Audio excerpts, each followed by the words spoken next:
Hey folks! Today we're diving into a cosmic event that's as fascinating as it is terrifying: gamma-ray bursts. These are the most powerful explosions in the universe, capable of releasing more energy in a few seconds than our sun will in its entire lifetime. But the big question is, could one of these destroy Earth, and how close would it have to be?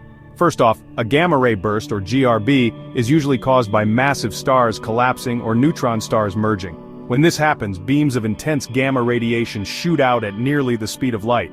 If one of these beams were to hit Earth, we'd be in big trouble. Scientists say the lethal distance for a GRB to significantly affect Earth is around 6,000 light-years. Anything closer and the gamma rays could strip away our ozone layer, leading to catastrophic consequences for life on our planet.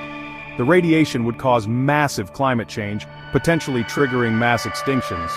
So yeah, pretty scary stuff. But here's some good news. The chances of a GRB hitting us are incredibly small. Most stars capable of producing GRBs are too far away to pose a threat. Plus, space is incredibly vast, making it unlikely that Earth would be directly in the path of one of these deadly beams.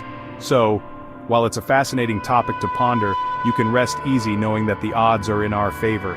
Gamma-ray bursts are a reminder of the sheer power and mystery of our universe. But they're not something we need to lose sleep over. Thanks for watching, and stay curious. If you enjoyed this video, don't forget to like and subscribe for more cosmic wonders. See you next time.